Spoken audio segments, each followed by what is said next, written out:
I have a scratch on my face. The other night when we were sleeping, I must have been too close to you, and all I heard you say was, "Okay, honey, that's enough." It's time to go away.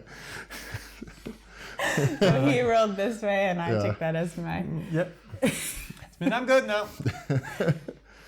I do the world's largest little spoon is the routine I do. I'll just like, you can rub my back, but that's as far as this goes. Like, he's like super nice about it. It's like, no, but I sleep in that much space. Yeah. Even though it's a king bed. Yeah. Right? Because I'm used to that. And then so I'm like, all right, there, and then I know by the morning she's there, but at least I get to fall asleep.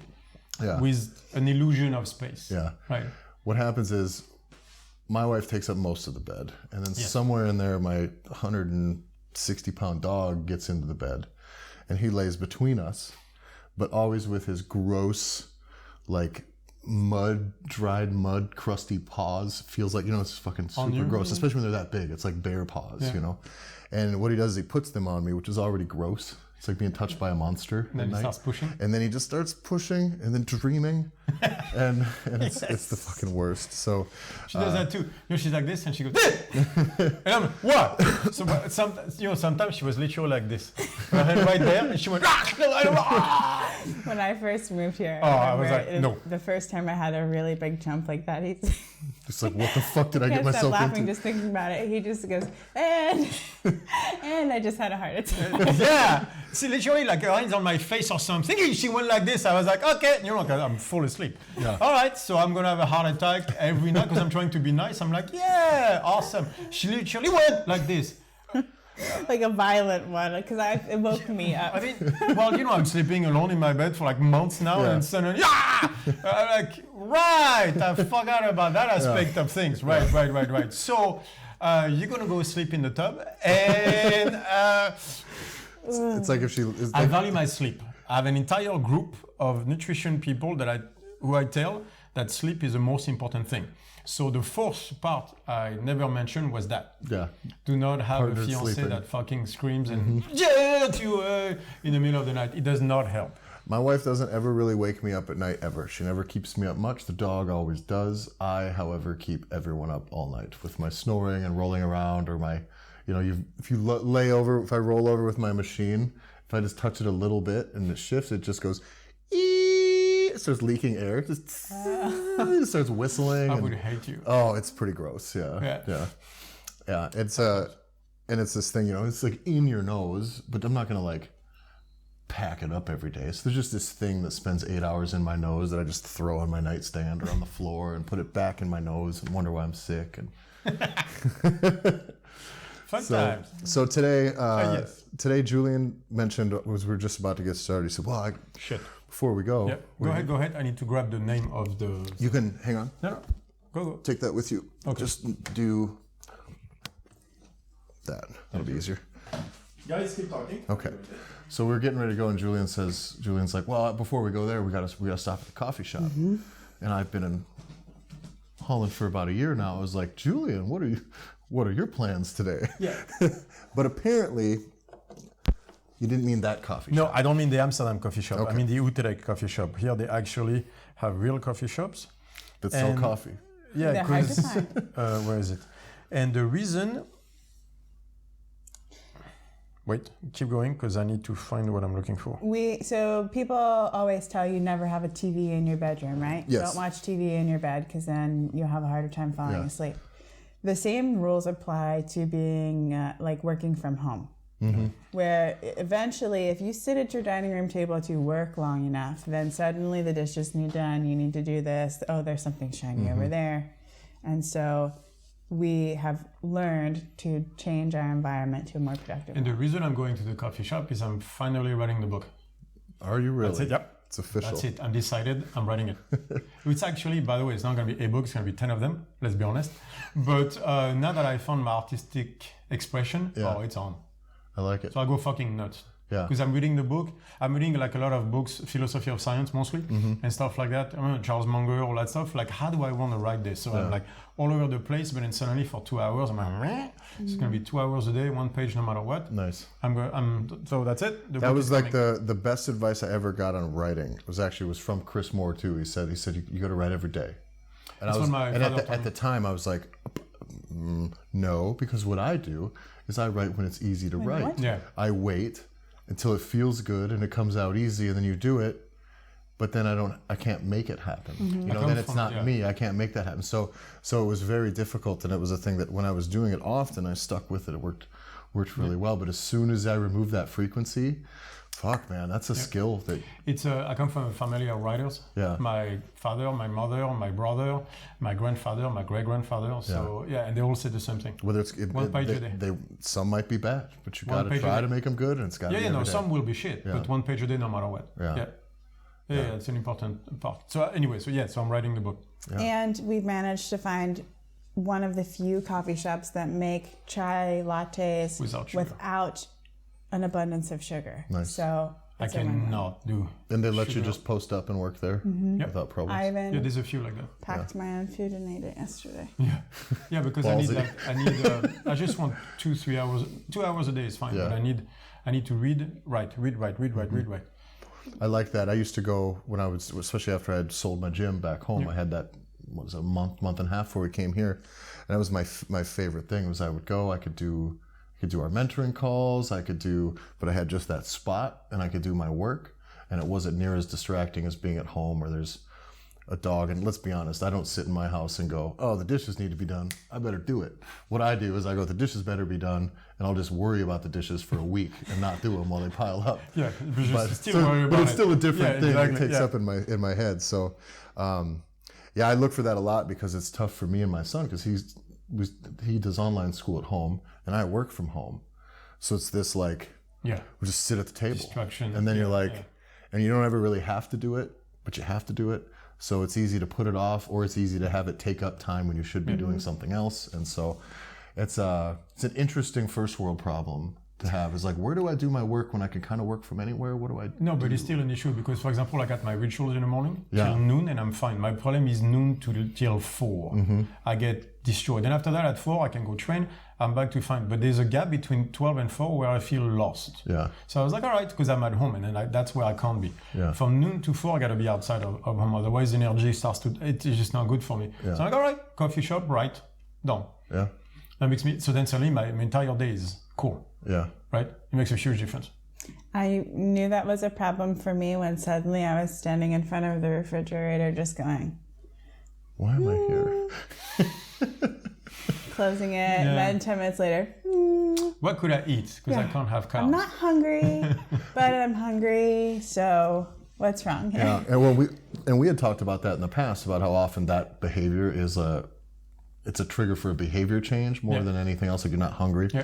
But God, I do that. I go to the refrigerator 10 times a day at least, because I'll have some cold water in there, and I'll go there and I look. I'm like, oh, Jesus, Tyler. Every time. Yeah. Every time. I shop in a way that just doesn't allow me to graze either. Mm-hmm. So I don't have anything but like raw, uncooked meat that has to be grilled that night. Exactly. And like frozen vegetables, which I get shit on all the time from people who are like, oh, you gotta have fresh vegetables. I was like, I'm not cutting vegetables. What's wrong with you? I don't got the time for that. Again, this is how my grandmother stopped smoking. She put the packs of cigarettes in the basement. So, and then she lived in an apartment, so she had to go in the elevator, go down, 2 keys to open, and then smoke there, the smell, everything. It's made it harder. And then that made her stop in 3 months. Yeah.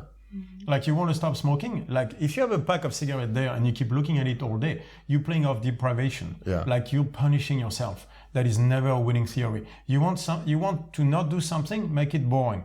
Yeah. You want to stop drinking, right? It's simple. That's what my father did to stop drinking. We moved to the south of France for a year when I was like 4 or 5.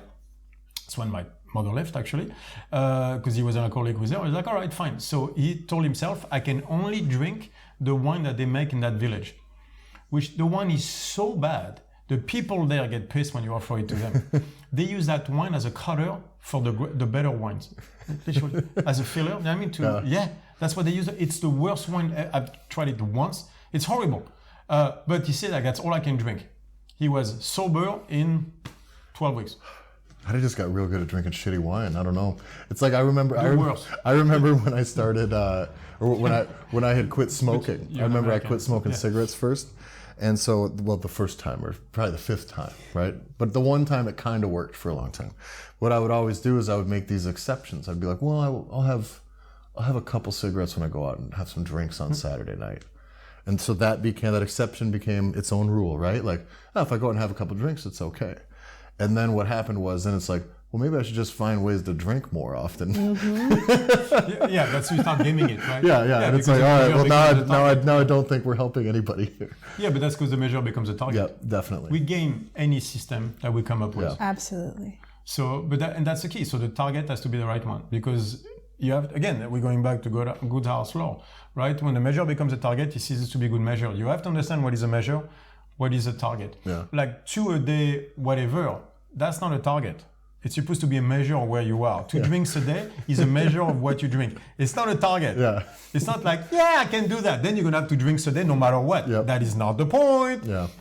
It's a measure. I used to tell people, if you can't eat celery, then you're really not that hungry. Yeah. Like if you can't eat something that's super boring, then you're not really starving. Yeah. You're just... That was the point, what was his name? Klesser, I think he was making on Joe Rogan podcast.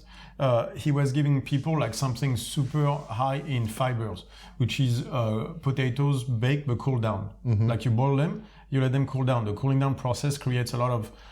resistant starch. Exactly, which creates fiber for the good gut flora to thrive and everything. I was like, but what you do is you eat that, like breakfast and lunch, but no butter, no salt, nothing. Because right away, you're going to eat a lot less, because it's boring as shit. Yeah. Right? Why no butter, no salt?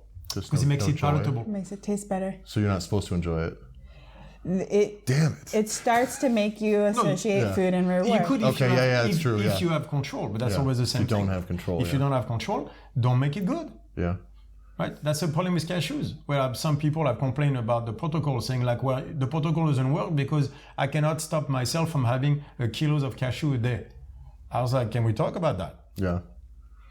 Maybe it's not the protocol, maybe it's you. Yeah. It's like, I can't stop myself having cocaine every day. All right, you can blame the cocaine. It's like, that's because cocaine is addictive. Okay. And by the way, in the case it's one of you, that's not entirely true in the sense of course, cocaine is very addictive, but there are people, and it's actually a larger percentage than you think, that have cocaine several times a month or a year, and they are not addicted in the sense of they need it every single day and then they keep going until it becomes dysfunctional. Some people have cocaine before they do certain stuff and they are in control of it. Yeah. Like, can you do that forever? I don't think so. But that has, like the idea that you have cocaine once and you're gone for life, that's not true. That's not cause and effect necessarily. But what I don't like about it is it allows people to say, I did cocaine once, I made a mistake, now I'm addicted for life. That's not true. Yeah. Some people have gone on and off cocaine. Again, I'm not advising to do it. It's like jumping off a window. Can you do it? Yeah. There are consequences. Will you be okay? Maybe. Probably not. But that doesn't mean that some are not. Yeah. Right? So what I don't like about this is the same thing with food, is the infantilization of people in the sense of it's not you, it's food. It's not you, it's chocolate. It's not you, it's cocaine. It's like, no. It is you. At the end, it is you. And we have to stop saying that to people. So let's do this today. So we just talked about maybe not demonizing certain food things here, right? And what we're going to do is you're going to jump right into demonizing a certain food at a certain time. Yeah, I'll give my opinion on it. I don't mean demonize, but then what Kayla and I will do is we'll present as the rest of the population. I want to see. Just come at me. Yep, No. Yeah. Like because we always high five each other. It's an echo chamber. You guys remember how we've got 49 episodes of us all agreeing with each other? It's about high five. This is what it actually looks like every time Julian tells me a new idea. Yeah. Because immediately my sense of self is challenged, and how dare you? So. And I usually do it the same thing Kayla will be doing, but not by taking it personally. I will say, well, they're gonna say this, and this. All right, so let's go ahead. And so let's roll. So today we want to get into, we're gonna do protein and carbs. Because there's 2 issues. I'm gonna give you my view on it, and I'm gonna give you as the reasons I say it. And I'm going to explain to you exactly where they come from and what does it mean. And you can say it's funny bullshit because you don't understand it if you want to, but just know that there are people at the cutting edge of science who actually just had dinner with one of them who are finding my ideas, first of all, right, on target, and fascinating, right? It's just, I think a lot of I think one of the main issues is because I look the way I look. I got tattoos on my face. I am 105 kilos and I do strongman and everything. And this is the fitness industry where it's kind of don't be too smart. Mm-hmm. You know what I mean? Like it's elitist. Yeah, like what I talk about is actually a very established things just at a certain level of the scientific world. And so because you haven't heard of it does not mean what I'm saying is funny bullshit. Or it doesn't mean I don't understand it. Actually, I do understand it. You just can't picture me understanding the shit I'm talking about. And I think to clarify that too is that what it is all of these things that you're talking about are there and can be set, and you can say, this is why this, read this. You can do that for each component. The difference is because of the way everything is fragmented and those things that are out at the forefront right now, those things aren't getting aggregated yet. No. They're not all getting brought together into the same space. So that's why I think a lot of people aren't talking that way. No, because they can't aggregate it because they're all specialists in their own field. Yeah. I'm the biggest fox. I'm good at rabbit holes and putting them together. So a lot of the problem out there is people look at me and go, there's no fucking way you can aggregate those things together. Yeah. Who are you to say you can? Well, we've lived under this illusion for a long time that the bodybuilding system of nutrition works. We've seen it. We've seen all of these incredible bodies. And so if it's not broke, why fix it? Well, yes, I get that too, where people are like, well, you're trying to make it better. Basically, that's what they're saying. I'm like, are you fucking kidding me? It's like, well, you could do that. Hard work would get you there. No, it doesn't. By the way, so what I want is all that coming at me. Because I'll explain to you exactly what I think on each thing. So will you draw your line in the sand for us with carbs and protein? Right, okay, so first let me explain to you where I come from. Okay. Right, what is the base of science? It actually comes down to something called Bayesian inference. Bayes was the reverend in, 18th century, I believe. The idea is you have an hypothesis, right? So a belief, and then it's being bounced off observations, right? And it's a probabilistic model. That's what Bayesian inference is. It's a probability model to see how to make things work, hypothesis versus observation. So the problem is that people think is like hypothesis, observation proves the hypothesis wrong, therefore you move on. That's not that. It's a percentage, it's a probability between the two, which means hypothesis is here, observation says no, but it doesn't say no. Like it's not a binary system. It's mostly no. It's yes, but this way, right? And then so it's not 100 or 101. It might be, is it 175.75? Is it 100.1? And then you start to direct science like this. So that means that every single time you don't even reset the proper belief. You just understand that it's not 100, it's closer to 101. Then maybe you get hypothesis 105, and then 105 to 101, and then you start to narrow down like that. But the key, it's never binary. There's never true or false. That's where people want to live in a world where there is true or false. Yeah. Except from macro to micro, it's not like that. Everything is probabilistic. That's what the science of information tells us. No matter why, because there's no such thing as a true statement. A fact for people just means one thing. Is it enough? The probability of it is high enough to that truth that you judge it a fact. You know, like the control function? Yep. Right. When the amplitude of mistake is close enough to the truth that you will never reach, ever. You cannot reach the truth. Like, it's never going to happen. I'll explain why. When you're close enough to that, you judge it a fact.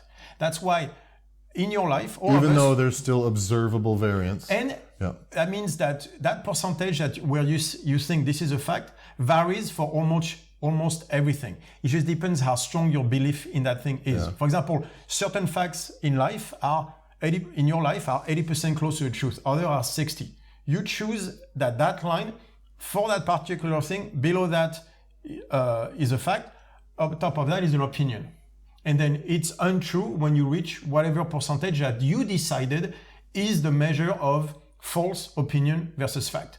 And we do that for everything. That's what science does. A fact is something, for example, what is a fact? White swan, a swan is white.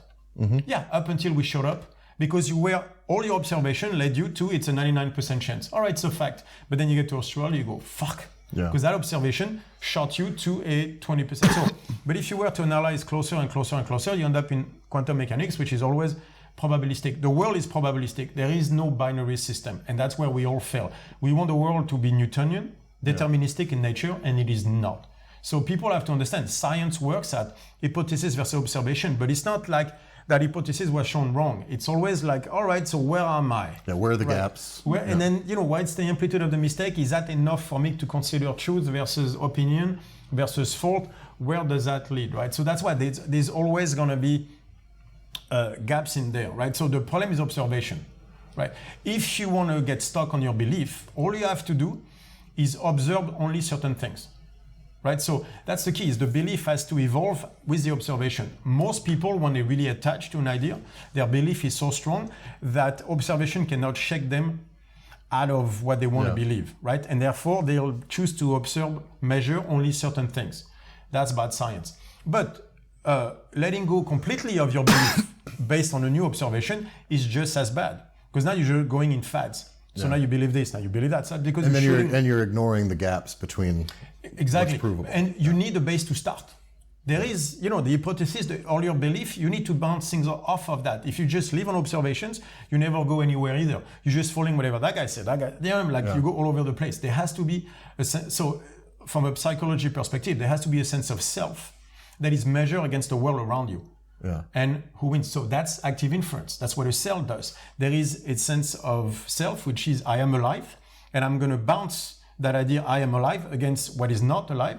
And how do I know I'm winning? Because the prediction that I made comes true based on how I feel. That shows me I'm alive. If it doesn't come true, I'm closer to death. So whatever I make a prediction that is not true, I produce death, which is entropy, free energy.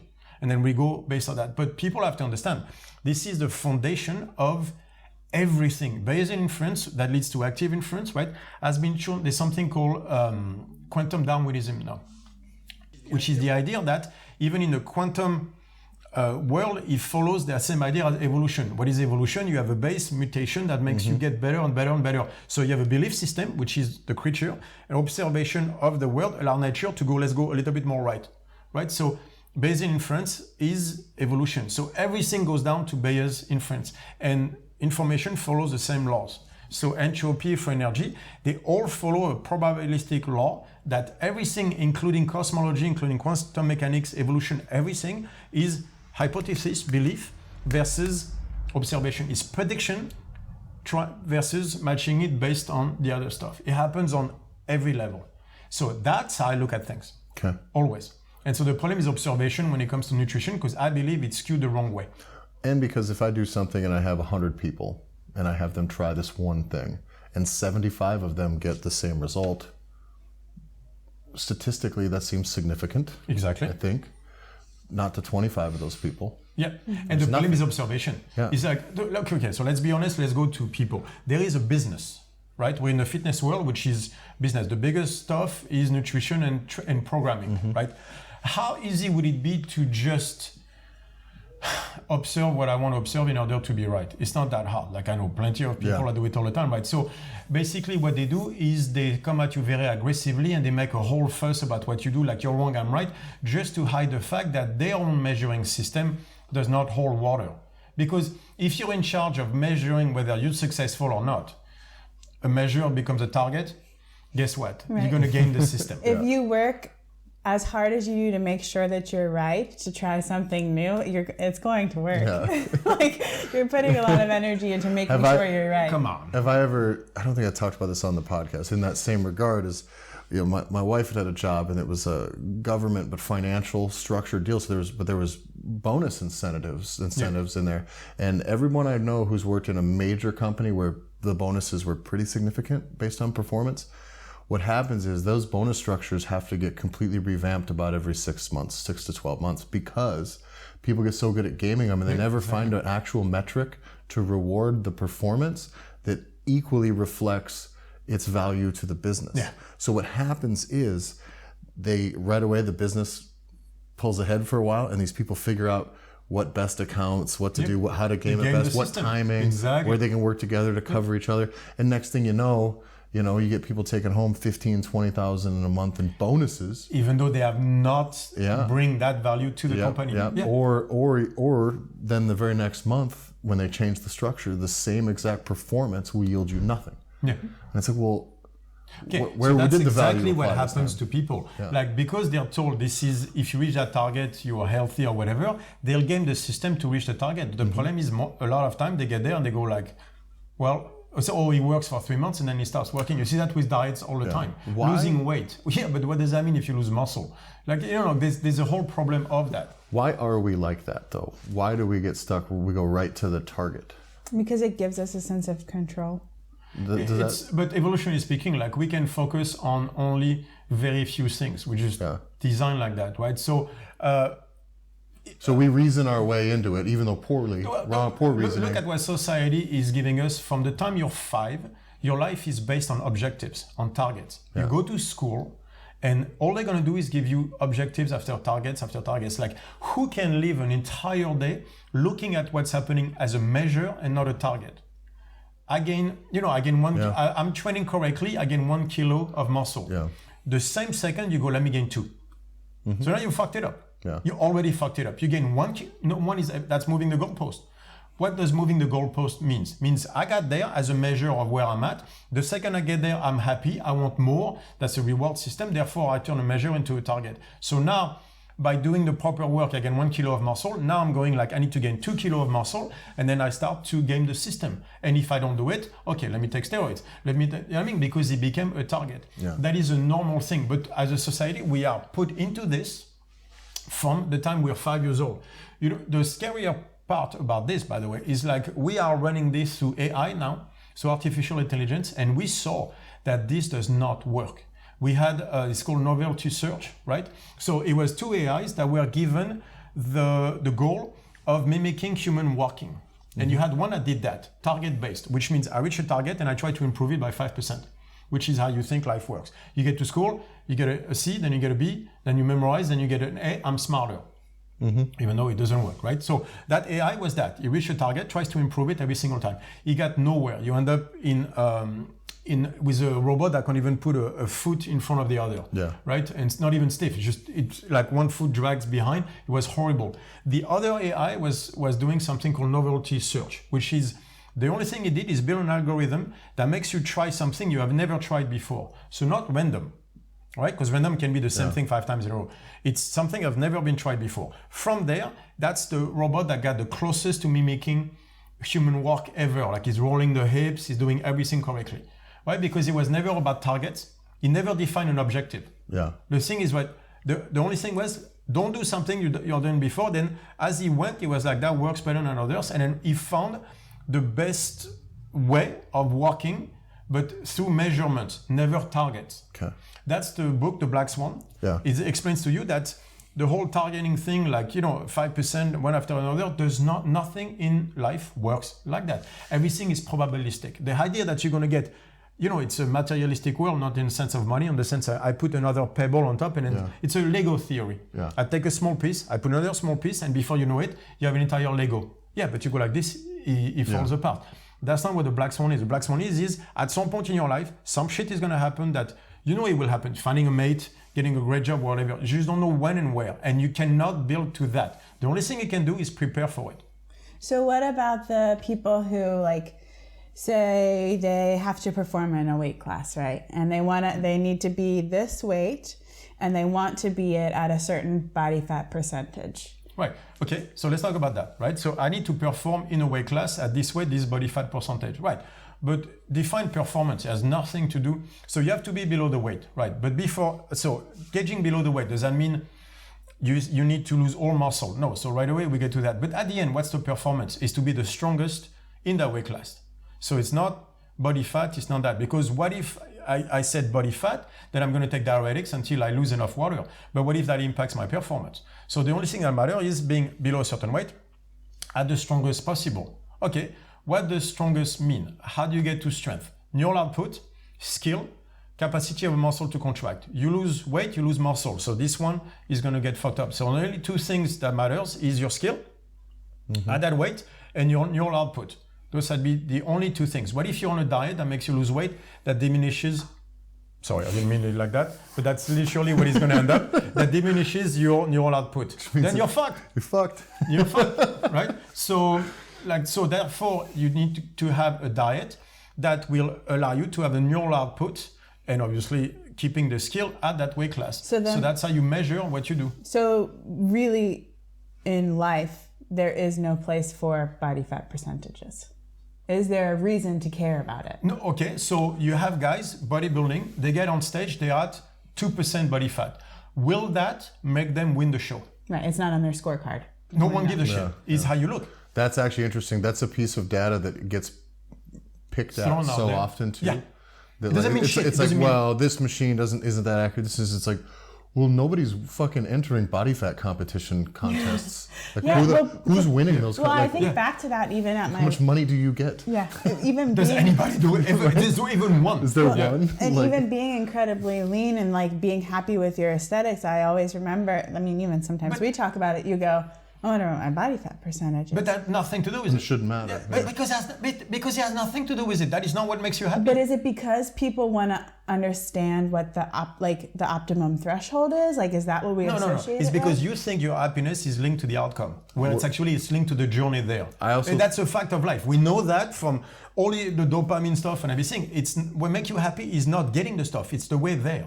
Do you think it's also climbing the mountain that makes you happy, not getting on top? Do you think though that end target of saying, if I say I want to have 10% body fat, it's a measure, not a target. But I mean they end up with that as a target because that is something that they view as objective and measurable. They're like, okay, if I get to that, it's much easier, I think, from a personal accountability standpoint to say, I want to be at 10% and I get to 11. I was like, I got 1 more % to go. Instead of saying that I look in the mirror and I don't like what I see and I want to be leaner.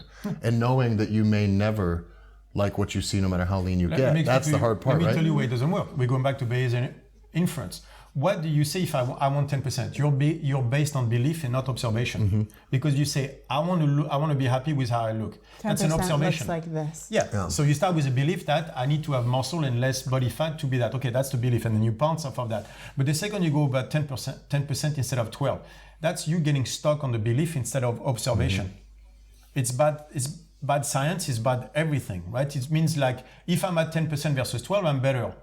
Well, it depends what your observation is saying about it, because maybe you look like shit, you lost all chest. I mean, so it's not like that. You are getting stuck on belief, which is a deterministic way of having the universe. It's a 0 or a 1, except the world is probabilistic. It's like, yeah, I got lost percentage, but as a measure of what do I look better, it's that constant thing that's what life is. It's that constant, my belief versus my observation. When you get stuck like, I need to go under 10%, you're getting stuck on a target, you're chasing a belief. So it's a religious mindset. It's a deterministic mindset. That's my question is, I would see it all the time then in coaching, and we see it when people is, their beliefs are just fucking either wrong or not good for them or not helping them at all. What do you do in that situation? Like, we teach them that the difference between measure and target. Right? You have to understand the difference, and that it's about having daily observation based on that do not necessarily contradict the belief, but that there's that bounce back and forth between the two. What is a good coach?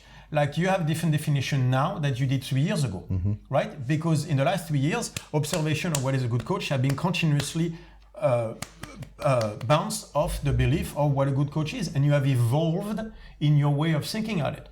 The key is do not stop evolution. There is an evolution of you. You will not be the same person a year from now. How do you evolve? You have your belief and it will be bounced off the observation of everyday life. The better you are at that, the better your evolution. You cannot stop evolution by getting stuck on beliefs. I mean, is that why we see a lot of people they get hung up on beliefs from things that we talk about, like with nutrition. Yes. All of a sudden it's carbs. Because I've seen dozens of people lose 20, 30, 50 pounds eating lots of protein to keep them full, the carbs to keep them energized. Like the carbs aren't making them fat, it's giving them the fuel they need to perform. So problem is, they lost 20 pounds doing that. Right, what's the target? Right, okay, so losing 20 pounds is a target, yes, but that's not a target, that's a measure. of how well you're doing, right? You're 300 pounds in fat, you need to lose weight for health. So is losing 50 pounds a measure of how well you're doing or the target? That's the problem. Yeah. That's a measure of what you're doing. What is the real target of the weight loss? Be health, or aesthetics or whatever. Yeah. 20 pounds is a measure of it. If you make it a target, you will get the 20 pounds loss at the expense of your health. Yeah. And that's what people do all the time, because then the observation that you're making is simple. I need to step on the scale. When weight loss is a target, the only observation that matters is the scale. And by the way, the scale is telling you the scale is your God. The scale is that external validation that makes you feel good or not. Right? How evil is that? Well, actually, that shit is a measure. It doesn't mean anything about who you are. The thing is, are you healthy? So if you look at it as the target, then you look at what are the observations being healthy, sleeping well, sense of self, cravings, not hating yourself, so back to sense of self, but mood, relationships, right. all those things. So those are the measurements toward the target. So you have to be extremely careful about measurement versus target. That leads you from a probabilistic world, which is the world we live in, to a Newtonian world, like deterministic, which is all about target. It's a 0 or 1. If I have not lost 1 pound, I'm failing, which is bullshit. What if you lost 1 pound of fat but gain 1 pound of muscle? You have not lost weight, but you're healthier. So, see, measure versus target. That's the issue. And I'm going to ask this question because I know people have it, but as I'm saying it, I can think to myself why I know that it's false. If I'm eating carbs and I'm performing well and I'm feeling good about myself and I don't have any of those problems you're talking about, I feel great, I perform great, my life is great, then why can't I eat them? Then go. But because so the problem is I haven't met that person. Right, so I have someone right now who is explaining to me is on 400 grams of carbs and it works so much better than a protocol. Yeah, except he's forgetting to mention the fact that he's also on steroids. He lives on Monster cans every day and talks about doing drugs here and there. So I'm like, all right, so if carbs work that well and give you that much energy, so two things. If carb gives you energy, then you don't need all the extra shit. Right. Plus it means that someone has less carbs than you if it's a deterministic world, right? Carbs give you energy. All right. So I have no carbs right now. 0. I'll explain why I'm trying. That means that you have more energy than me. Doesn't seem like it's a deterministic world. No, but not that. So some of you that have 300 grams of carbs a day are literally 100 times more energetic than I am. And this is 30 times or 20. This is the Julian that drinks the least caffeine of any Julian I've seen ever. That's for sure. I want one espresso a day. So that means that you all have more energy to train, to live, to build muscle than me. If it's a deterministic world and everything is, like just chemical reaction, then I have probably 10 grams of carbs a day, which is in the whatever, when I eat yogurt, all of the accidental carbs. Yes, exactly. Well, not even those, because it's literally the one I can't avoid, because it's in yogurt or stuff like that. Like just plain yogurt still has carbs. Anyway, so naturally, you have more energy than me throughout the day. And yet, when I talk to those people, they're the one who need to add the most stimulants to their life ever. So if the world is deterministic, then I have 0 energy. Yeah, I think back to when I look at myself saying, I perform better with carbs in my diet and this and that. Then when I look at it from the outside, I go, yeah, but you lost your period completely, which is bad on its own because back to measurements. Now, then there's a whole laundry list of things that are behind that. Right. And if you would have kicked one of those legs out of my functional life, so interrupt my training. Give you a 6-month knee injury. Yeah. That an accident. Give me an injury. Yeah. Give me a breakup or some life-shattering moment, and I would have been. Right. No, but look. Yeah. If you're telling me you're having 400 grams of carbs a day, and you're at your peak, I'm like, all right, do that. But you're telling me you can't get any better, because that's always, again, life is not a 0 or 1. It's probability, which means you can always get better. But it's like, yeah, but to get better, you just need more carbs or whatever. I'm like, awesome. The people I talk to, I've yet to see that one.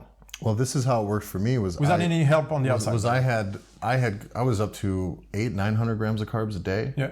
And so this is where I hear these things. I see those things. This is me not disagreeing with you. I guess not the point, but it's supposed to be. Whoops. Yeah. But anyway, this is my kind of background. It was I did the same thing. It was high carbs. I could perform very well. I trained. I felt good.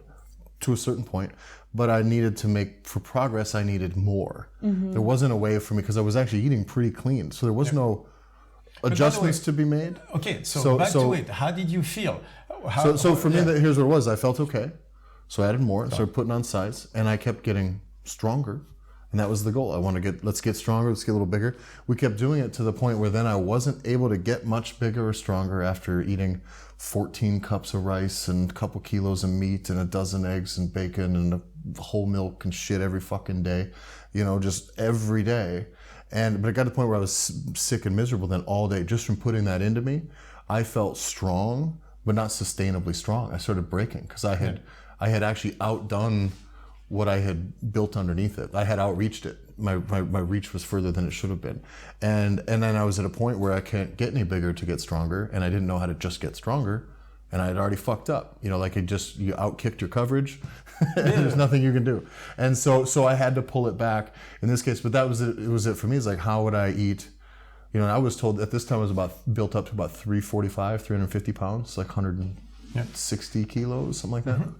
And I was told by some of the guys that I know that like my ideal competition weight at my size at that time would be about 385, 390, so about 175 kilos. And I was like, I can't just, I was like, how am I going to do that? I can't eat anymore. I can't eat this much.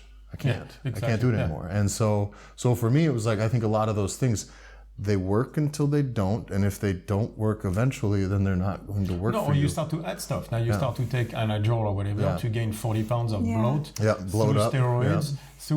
But is sustainability part of the metric? Has to be. Well, it should be, right? Strength, especially like we've talked about, if strength takes time. If strength is part of it, you need a 10-year plan. If you think like doing all that shit and within 3 months you'll be strong and that's okay, fine, we're just not having the same conversation. To me, it takes, first of all, I don't do the steroid stuff. If you don't believe me, by the way, any out there, I'll put 2,000 euros on an escrow account, right? And then you put 2,000, and then I do a test for steroids tomorrow.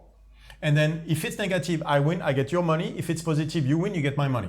So we can also do the same for Photoshop, because I will show you. By the way, if you look, I shouldn't even volunteer. I'm gonna go back and clean these up, but I should say, if you look back on the StrongFit Instagram about 8-9 months ago, I could barely even put words on pictures. Okay, I'm figuring things out as we go, but making Julian's lats look bigger on Photoshop is not in my wheelhouse. We'll get there, but just not yet. Anyway, so what was I? Oh yeah, right.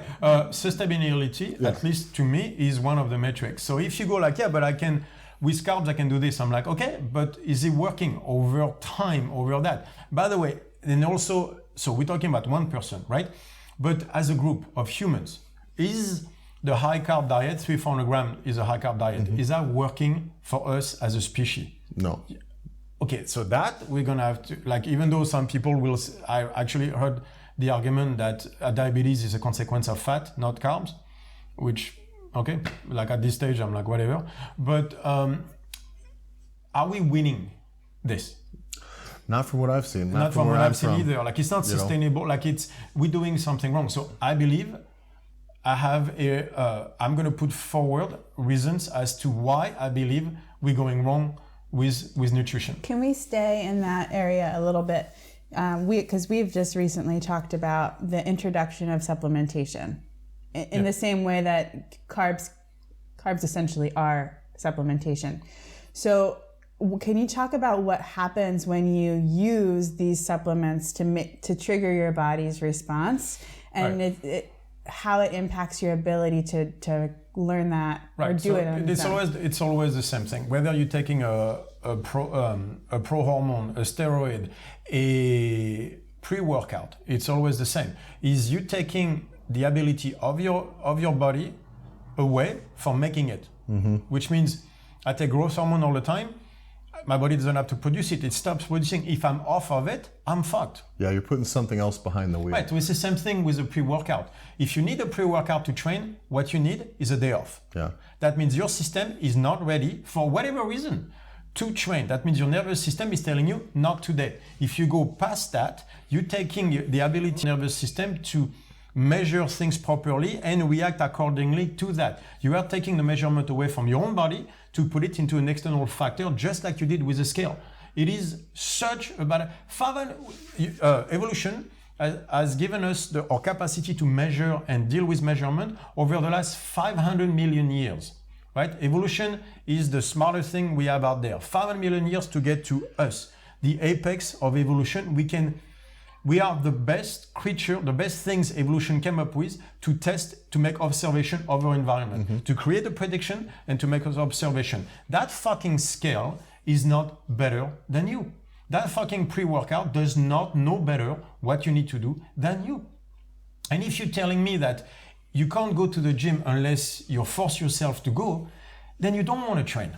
Just like if you don't want to eat the celery or whatever it is, then you don't want to eat the same thing. Maybe you should look at why you need pre-workout to train. Maybe you fucking hate what you're doing. If you enjoy what you're doing, you don't need a pre-workout. You go like, yeah, when was the last time you get to a gym and go, I'm going to fuck shit up? And if you need pre-workout to get to that, guess what? There's a problem. So now from there, I know people are like, yeah, but I need to train. I want to look a certain way. All right, so we'll help you, but we need to have that talk first. And a common question that we see is, well, can I use the carbs in the meantime until I learn how to do it? But then okay, so I'll go as to why no. Do we start with protein or do we start with carbs? Let's do carbs. We're in the middle of it. Yeah. Carbs, okay. Yeah. Carbs for energy. First of all, people like, I have low energy, I need carbs to pop my energy. That's not what you're saying. You have to understand what carb for energy means. They mean literally getting glucose in because the brain and a lot of organs like red blood cells, stuff like that, live on glucose. There are different ways to produce glucose. The easiest way is to ingest carbs. But that's not when people say carb for energy mean. What they mean by that is they want to be energized during the day. Yeah. Yeah, well, guess what? Maybe you fucking hate your life. I'm sorry to say it like that, but when you're saying I want carbs for energy, you're kidding yourself. You don't want carbs for energy. What you want is you want to feel energized. That doesn't come out of carbs. That comes out of you dealing with the shit in your life you don't like. So if you have a job that you hate, you have to go to a place full of people that you don't like for 8 hours a day, and your hope is that you can have a lot of energy and be enthusiastic amidst that situation, I think you're hoping for the wrong thing, because I think you should hope to not be in that fucking situation. Right, exactly. And if you have carbs, so if you use carbs to do that, guess what? Carbs is Prozac. Yeah, Carb is a drug. Yeah. It's a numbing agent. That's what Prozac is. Prozac doesn't make you better. Prozac doesn't make you deal with shit. It numbs everything so you don't have to do anything.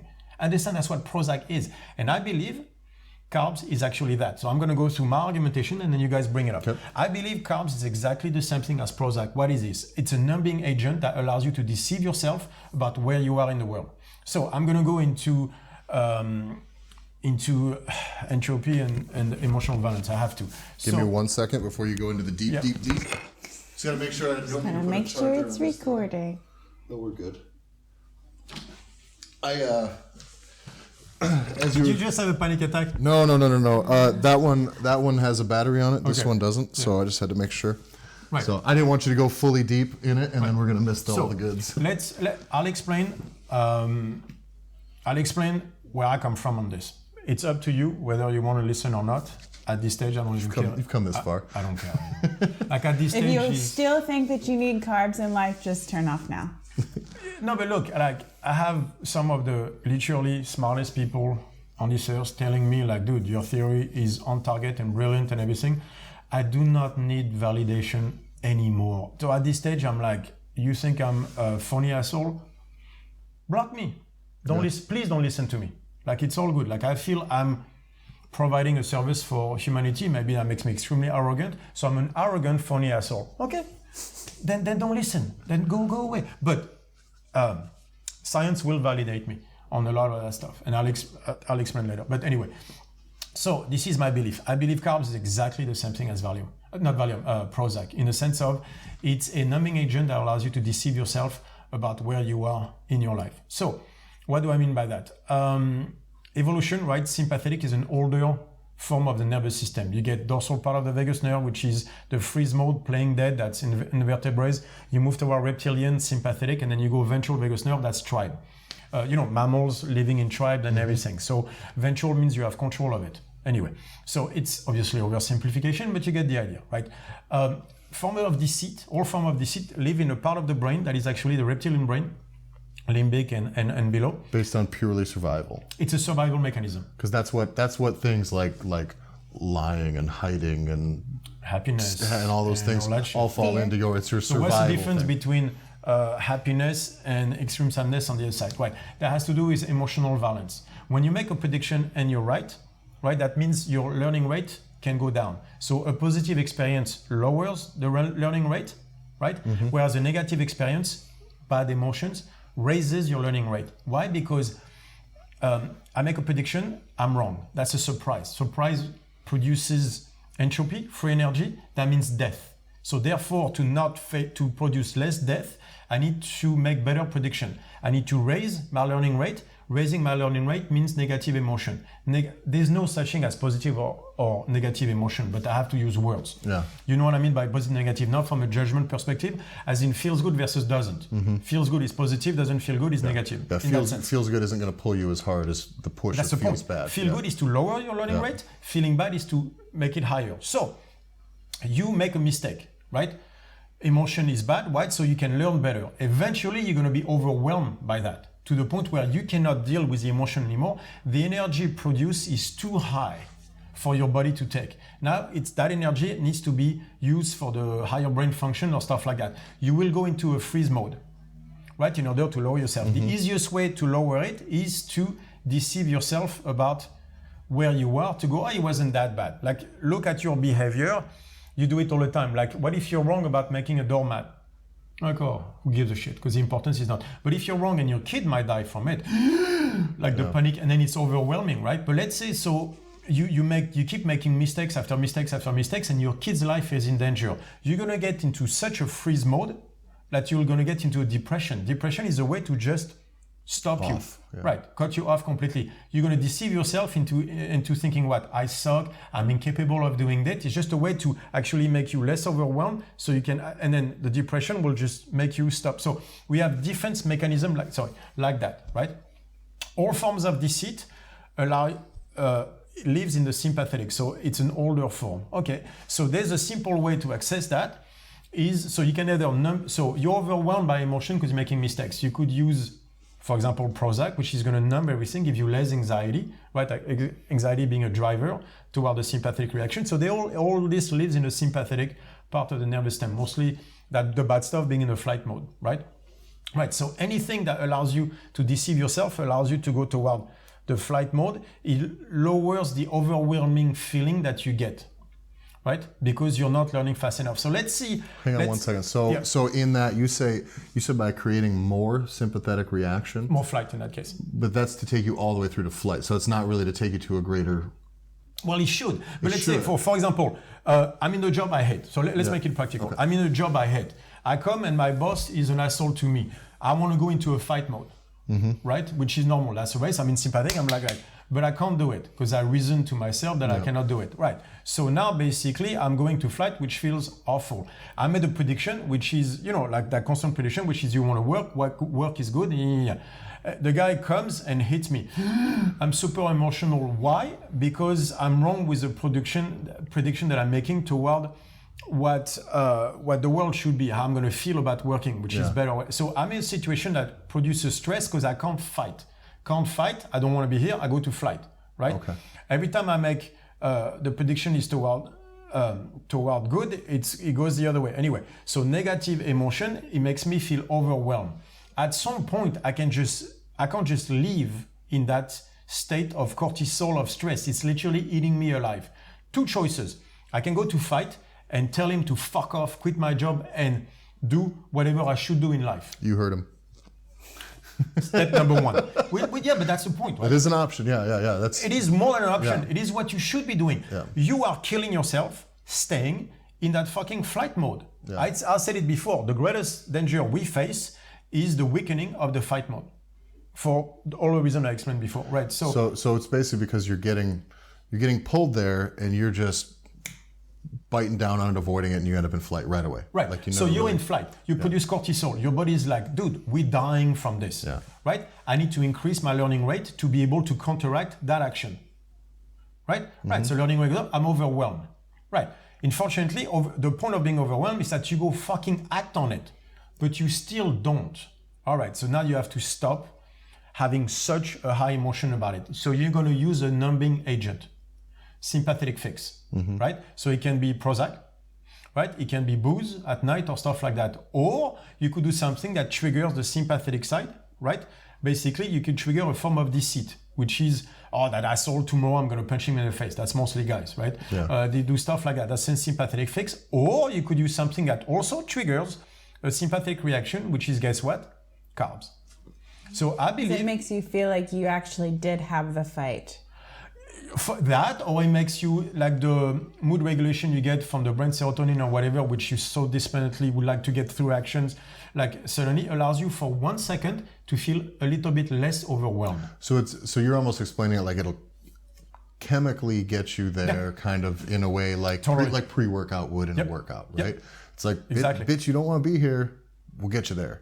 But then you never learn how to get yourself there without it. Remember the Fistonian thought? So, the third way is change the way you feel about something. Yeah, but the problem is that then therefore you're not going to take the actions necessary to change your life. So can I elaborate here? Yep. So then the scenario you described going forward, then what I'm seeing would happen then, tell me if I'm wrong, is a person would then need the carbohydrates to not feel like shit in those moments. They'll find that because it just gives them that, but doesn't really they still find themselves back in it more and more and more. And it takes away your capacity And then you to deal never with the get problem. to do And it. then you never get. So that's why when people say, how about I start with a little bit just to feel better?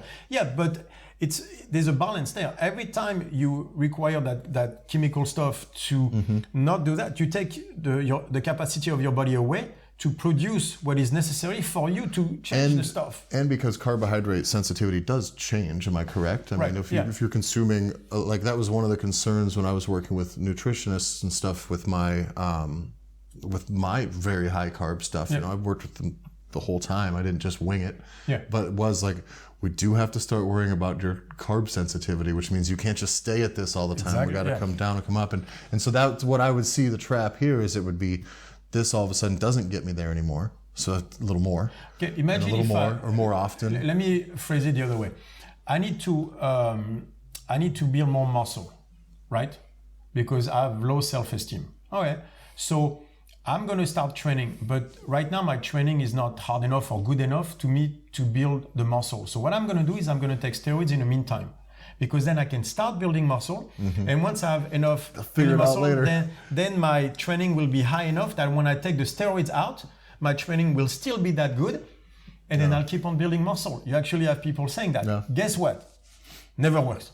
And I think never works because you have never learned to build muscle without steroids in the first place, which means it won't get better after. I think people, what I can imagine people say is, well, I need my job, I can't punch my boss in the face, so yeah, I'm gonna eat a bagel. Going into the fight mode or expressing some level of what feels like anger or aggression is not blowing up the entire building. No. Yes, we don't say it can also be. Oh, it happens. But it doesn't have to. That means you waited too long. But it could just be saying, honey, it pissed me off when you did this. Well, also I think because, like you say, is because then the further you get into it, the higher that desired response needs to be. Is in the end, if you eat shit for so long, it's going to spiral out of control. And you're going to blow your top. But that's what you see. But exactly, if you don't nickel and dime your way out of sorting out these situations as it goes, they actually are pretty easy situations. It's a control function. We just made an entire thing about that. Yeah. Right. Because then what you have these more manageable episodes, because if it is my boss, and I've been working with my boss for a long time, and I've communicated my frustrations as they came up like a person. We understand that that's how we work. And if you piss me off, say, that doesn't work, dude. I don't like that. Blah, blah, blah, blah, blah, blah. Exactly. And then you're done. Instead of this thing that becomes this, I fucking hate this guy. I've hated this guy for 5 years. It's like, you hated a guy for 5 years and you're still around him? I'm going to steal a stapler. It's like you need your job. No, you need a job. Yeah. You don't necessarily need that job. Oh, I can't find another one. Okay, then maybe that's the problem. How about, tell me now, measurement versus target. Yeah. And I think the importance is less the job example, but just like you said, is that, like all this stuff, that feedback loop. We end up in this circle that just goes and continues to grow in magnitude. The carbs, the flight, the carbs, the flight. Exactly. The carbs, the flight. Right. So then after, the thing is carbs for energy. So that's why I'm doing 0 carbs right now, because I'm testing to see if 0 carbs will mean less capacity of deceiving myself, therefore higher signals, therefore me being more overwhelmed by things in life. And right now, that's what I want. I want to be overwhelmed by all the little stuff so I can fix it. And that's what I've been doing. Like it's been 2 weeks and it works really well. I've noticed that when I have carbs, I am less sharp in that sense because I'm less capable of seeing what I, in a way, like and don't like. So that overwhelming feeling that I get, now, in a way, I enjoy it because it's pointing me in a direction going, go fix that. But again, as I said, everything is probabilistic, right? That means that there are always going to be stuff in my life continuously where my body is like, not that. Yeah, because I'm trying to get better. It's a control function, right? So things that was that big created that much emotion. Now things that are that big still create that much emotion. Because that much emotion is the percentage required for me to take action. So I used to take action about big stuff. And now I'm going to take action, be that pissed about stuff like that. That's good. I tell my wife that. She does not think that's good. Exactly. No, but it is because that's the only way I'm going to fix things is I need that much of an overwhelming feeling for me to act. So whether the thing is that big or that big, if I have stuff that big in my life, I need to take care of that first. That means stuff that big, I don't care. Right. So, but once I remove that, you've solved all the big problems. Then now I'm going to be that emotional about something that big. But you know what that means? That means I get better. So but the thing is, your body has to choose where it's going to spend energy. So if you have stuff, and I've said this before, is that cup is going to be full no matter what it is. If you're worried about getting stabbed on the way home, that's going to fill that same cup. If you've already solved that problems and you've got safety is here and all those things, that cup's still going to be full. It might be full. It might be full of like, oh, my fucking car insurance salesman. My insurance so you're going to get anxiety no matter what. You'll feel the same thing. That anxiety is a driver toward you fixing stuff. Right? So whether it's that big or that big, for your body, makes no difference. So if it wasn't the high carb, high protein diet that makes the people lose the weight, then what is it? Okay, so first of all, let's talk about the high carb, high protein, all that stuff, right? So because on the carb, they say also, but it will help you build muscle. Right. That's not that simple. The reason you build muscle is because your hormonal level is high. Like we have to explain, carbs by themselves will not magically get into, oh yeah, but glycogen and stuff like that. Yeah, but why? The body doesn't work like that. It's not just as simple. Like you don't take the carbs and put it directly into the muscle. Like it's gonna have to go through training. I know you wish, right? But it doesn't work like that. That's why you need to. If you could, or just inject them the carb there. I've been snorting dextrose for years. What are you guys talking about? Yeah, exactly. It's like that's my pre-workout.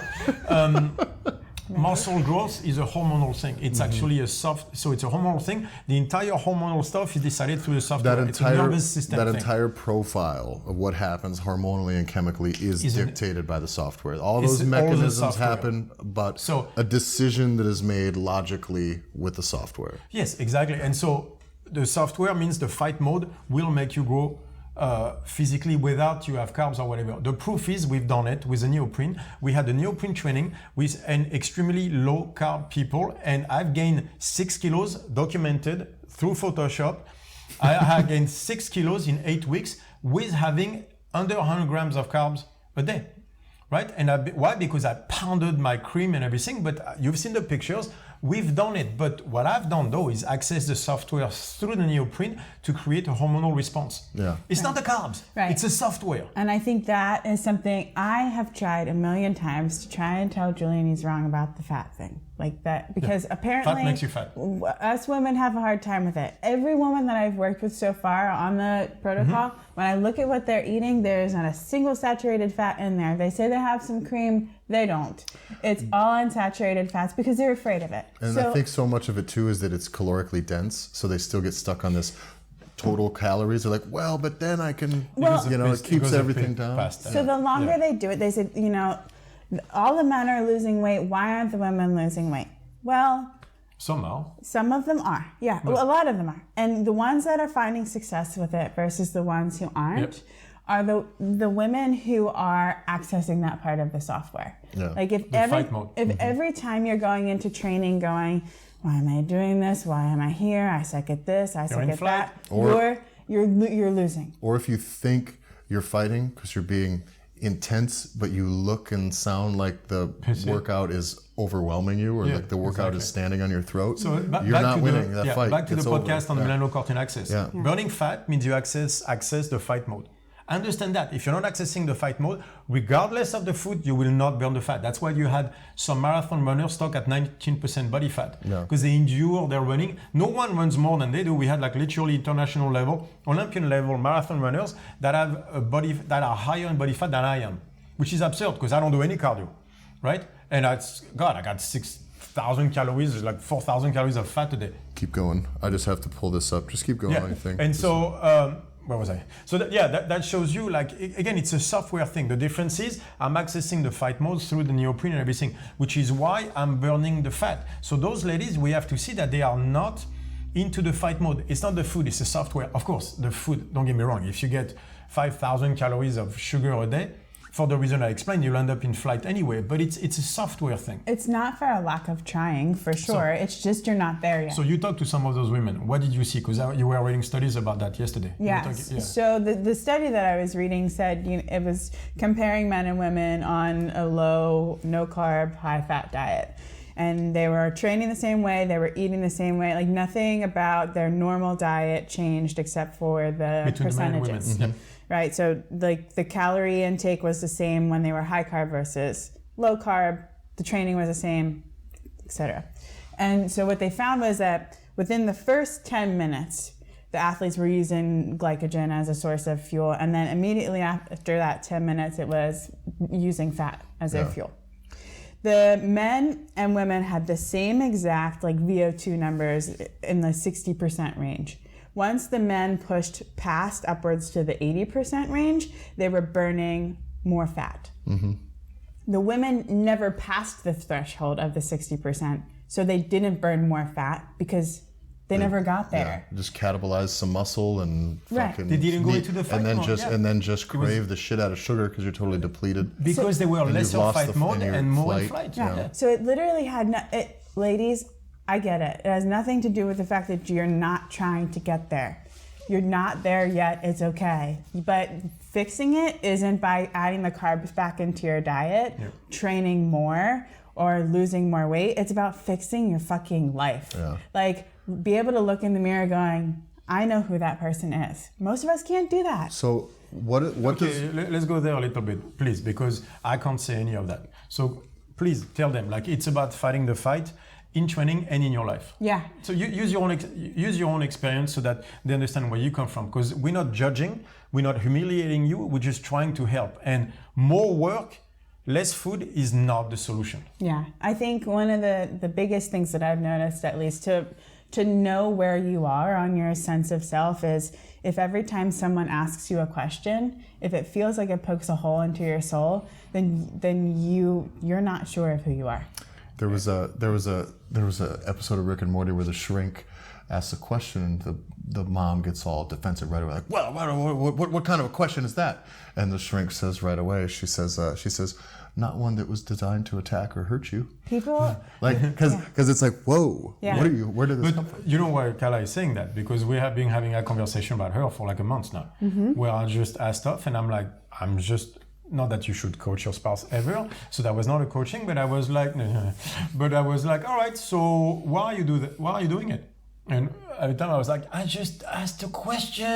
Yeah, it actually took, so yesterday while we were doing our coffee shop stuff, I was doing some work and before we had left, we didn't get into an argument, but I was like super sassy with him. And like, what did I say? Yeah. When he's like, what did I do wrong? I really wanted to tell him, but I had no idea. So I thought, like, we need to look at this a little bit better. Okay. So I asked myself, what is it that upset you? What made you upset? Well, I felt like he was judging me or judging my commitment. No. By the way, what did I say?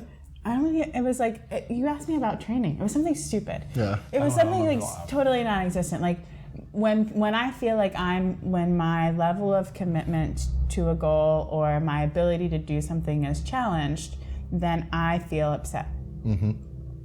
But when people are asking you a question like, why do you eat that way? Or why did you do that in training? Or how, like, it's not because they're judging you. They want to know. They want to know, yeah. Asking a question is not the same thing as questioning. Yeah. I wasn't questioning your choices. I was asking about it. And if you can't answer it, then you don't fucking know either. Yeah. Yeah. So it's like, do I take every moment as a personal attack on myself, or do I take every opportunity to go, who am I? Resolve this too. Like now. Do I feel something about this? Yes or no? And if I do, why? And if I don't, okay. And this is a measure of control, by the way. Women love to do that because then they control the conversation. Yeah. I also think though it's important to make sure so you address that with yourself, where's this fucking coming from?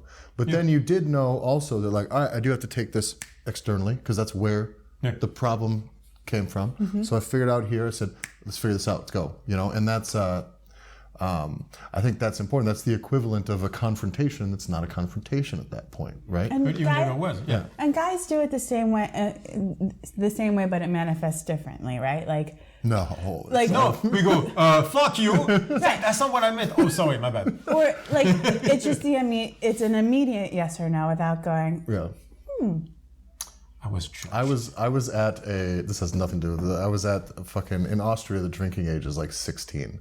So if you're at bars that serve wine and beer, you get a bunch of teenagers. Fucking kids, and they're the worst. And the neighborhood we live in is kind of a wealthy neighborhood there, so it's just the type of kids I do not like being around. Just snobby, rich European kids who kind of need to get their teeth knocked out. Don't put European in that sentence, otherwise I'll bring with Marika, and I'm gonna go there so fast. We don't need our teeth knocked out; they already are. Yeah, we've had our teeth knocked out. It's hillbilly stuff. But this fucking kid walks by this table with 9 of us. One spot at the end that's open, and this kid just walks by, grabs a chair right off the end as he just walks through the room and takes it over to their table. And I fucking grabbed the bottom of that chair before he got away. Looked him in the eye. I said, "What in the fuck are you doing?" "Oh, well, nobody." I'm like, "They are now. Go fucking sit down." Who do you think you are? Why in the world? So my wife was like, "How we're just sitting here. Why all of a sudden were you?" I was like, I wasn't going to hit him, but I wasn't going to let him take that fucking chair. Fuck that kid. I did him a favor because someone would knock his teeth out in a couple of years if he kept acting like that. Yeah. So, but it was no, not now, because what was going to happen is I was going to sit there and be like, man, fuck this fucking kid. Exactly. No, I can't go. It's no, I just got to eat this. And by the way, you get 3 more beers, and now you stand up and you beat the shit out of them. I don't need to be beating up 16-year-old Austrian kids. No, but that's how fights happen because you don't react right away, and now you're brewing, in your win, and then you start drinking, and then that gives you courage, and before you know it, there's a fight that happens. Yeah. So and this way, the kid gets it. He fucked up right away. But isn't that interesting? A woman will spend so much time in their head trying to formulate every opportunity before they decide. A guy will go, I'm going to do it, and then afterwards go, maybe I shouldn't have done that. That's not right. But it's going to be all of it or none of it. Yeah. They're either not going to give a shit or they're going to... No. We just need the mistake after we do stuff. Yeah. We accept that as men. It's I'll fuck up, but I'm going to do it anyway. So do you think, Kayla, that a lot of that has to do, though, with trying to logic your way around a situation that just needs a reaction? Women cannot afford the mistakes men can. From an evolutionary perspective, you make a mistake in the cave, there's a death. Because I think maybe not women, not a generalization guy, but you maybe would worry about the social ramifications of reacting in the way that you wanted to react. And so you have to weigh all these options. But evolutionary perspective, when they make a mistake, it means death. It means the kid is dying. They're in charge of the tribe, right? Of the culture of the tribe. Those mistakes can generate humongous repercussions. When we fuck up, we're just supposed to almost die lots of times. Yeah, but if you die, it's you. Yeah. If a woman dies, the whole tribe dies. Yeah. All the kids, it's a whole different mistakes for them. It's not mistakes for us. I'm not going to go into the conversation of feminism. Yeah. But I want you to give me one good example of a time where a woman didn't want to exercise some form of control, or at least feel like they had some sense of it. Yeah. I've dealt with it enough. So yes, it's always that. It's a control. And it doesn't. Is it the worst thing? It's not good or bad, but it can become. Sometimes it just is reality, and you have to. No, but it's reality. But again, for me, from the evolutionary perspective, women are in control. We all think samurai women in feudal Japan were the most the most subdued women on earth. I'm that's because you have not read history. You have to understand that the samurai, so the lord, right, could not touch money or education or anything that happens in his kingdom. The only thing his job was to be obedient to his lord, because there was someone higher. That's the only thing he could do was that. that means that everything else, from the house affairs to kids to money to anything in the kingdom, belong to the women. Who do you think had more power? Because a samurai man could not touch money. That was dirty. It was never to. So he didn't have any control over his life. His stuff was fight for your lord. That's it. You cannot tell me that samurai women were not more powerful in that aspect. Yes, they were being ordered around by a man using words, swinging his dick around like we always do. But at the end, who has control? Women. Yeah. The person that I met that had the greatest control in my entire life was my grandmother. She controlled the kids, the house, how everything was done. So my grandfather would be the one like this, but really at the end, the world revolved around my grandmother. Yeah. So that's me. I was like this in front of her. She never screamed at me once in her life. You know that? But all she had to do was look at me like this, and my soul was crushed. My grandfather, I was like, yeah, whatever. So having that sense of self is really paramount in how your nutrition works for you. Yeah. Finding your sense of self while you're training is not the place. Yeah. This is not the time to explore who you are in the middle of Fran. Yeah. That's not the place to Although that question will come up. But we're also, because if you do, that's going to be in the way of what you want. But by the way, that's another sympathetic fix. If you need training to tell you how you are, if your target of who you are is based on a target in training, then you're not training for performance, you're training for something else. And that's a rough life as well. Like that's a whole different podcast. But if you define who you are based on how much you lift, oh man, like this is gonna be rough. Like that's the wrong metric for your life. We see that, I'm a CrossFitter. Those moments where Julian just calls me out right here. No, like, I was actually thinking. Man. No, I was thinking about CrossFitters. Like I am a CrossFitter. I was like, no, you do CrossFit. Yeah. You're not a business owner. You have a business. When you walk down the street, no one's gonna say she runs a 6:30 mile. Yes. They're just gonna say, if you get wow. a T-shirt made. Yeah, exactly. Yeah. They're gonna say, wow, she works out a lot, and they're not going, oh, I don't like those muscles. They're just looking. Yeah. If you drove a fancy new expensive car down the street, I'm gonna look. Yeah. It's the same thing. Yeah. So I think. Because it means something socially. So, ladies, if you feel like eating a high-fat diet isn't working for you, it's because you're not working for you. Yeah. Yeah, like don't food has an effect on you. Obviously, the hardware exists, but you have to understand the power of the software. So before you look at food, like for example, carbs for energy, make sure that your life is giving you energy. Because let's say if we're gonna put like a list, number one is not for energy, is not carbs, it's your life. Your life should be good enough, should inspire you enough that it gives you energy when you wake up in the morning. If you need carbs to wake up in the morning, then guess what? Your life is not doing it. That's what the list should be. Carbs for energy comes after life for energy. So it's not the carbs, it's you. I'm sorry. Yeah. When we always talk to people about not feeling deprived and where that puts you in a headspace, when is it okay for someone to eat carbs? It depends what you're shooting for. But again, let's say you're overwhelmed, you can learn to deal with life, or you can start doing Prozac or carbs. That is up to you to decide whether that's a valid option or not me. I'm choosing to go no carbs right now to see how much shit in my life I need to fix. That is your choice. I'm not saying you should do either. I'm saying what I do. I'm saying what I think carbs are. Do you need carbs to live? No, you don't. The Inuit population has shown, by the way, very interesting. Okay, so let's talk about carbs, right, for a second. Let me look at it from the perspective of the software. Inuit population have a hunter-gatherer lifestyle. That lifestyle is not going to change, right? We have it. They measure, so then they basically have fats. Very low protein, very low carbs, but just huge amount of fat, seal, whales and all that stuff.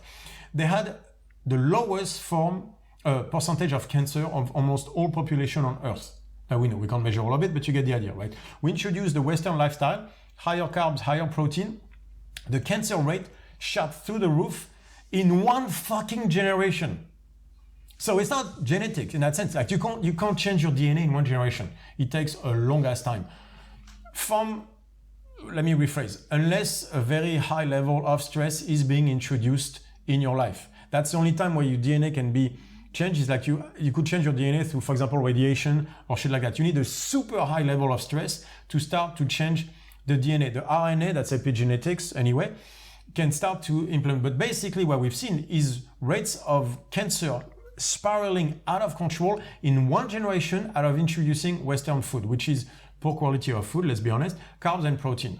That alone should tell you that there's a problem there. People cannot survive on carbs, but they can survive on fat. You cannot survive on protein alone. That's a trapper's disease. You need the fat is the key. But so if we need carbs for energy, riddle me that one. There's plenty of populations that can do a lot. Inuit lives in very harsh conditions and they manage to survive in an awful environment on fat alone. Introducing the carbs with the same lifestyle has led to, so we saw the cancer.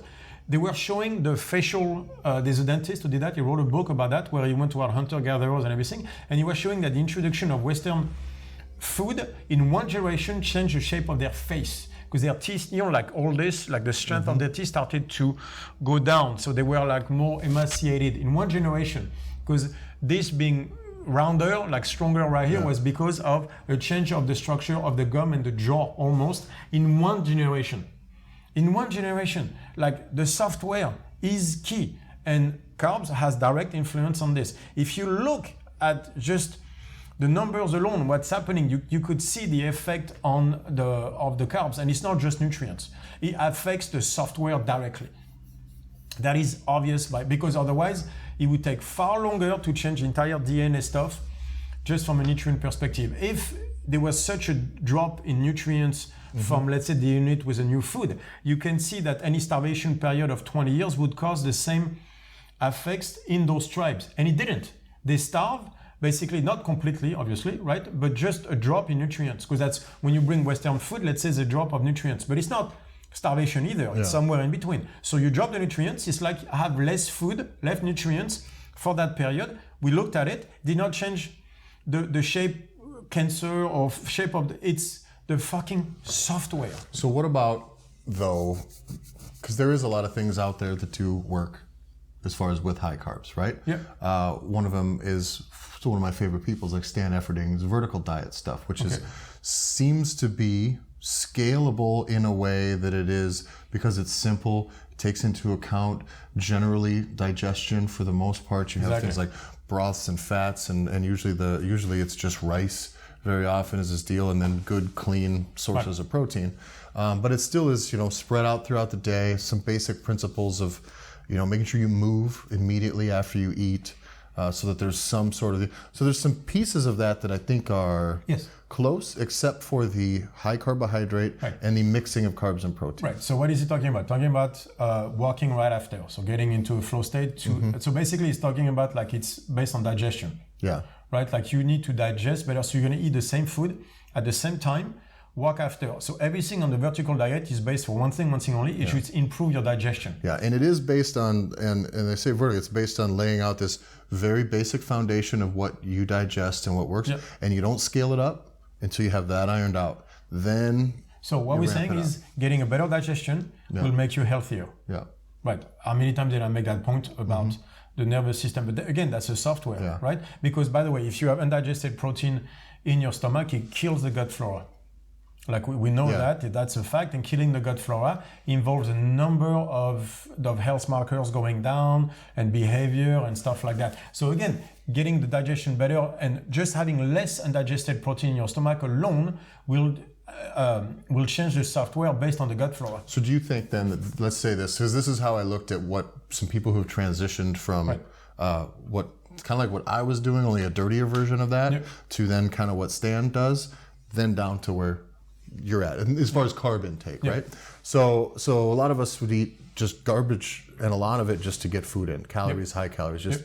I know guys that would eat, all you can eat Waffle House fucking in the morning, and they would eat a buffet, Chinese buffet for lunch, and then they would eat 2 meals in the afternoon, train, and then go out for a buffet in the dinner. It's just, but it's just shit food, lots of it, just because it's the way you keep the calories high. You can get thousands and thousands of calories by eating a large pizza, as long as you can eat another one in a couple hours. And you can really go. No, that's actually Dave Tate was talking about this. So what happens though for those guys is they end up, they just spend most of their days on the toilet. They don't feel that awesome. They maybe gain a little more fat than they would like, but they are progressing, right? But at some point that's not sustainable. So something like Stan's thing seems to me like there's no account for digestion, food quality, or your personal stuff here. Exactly.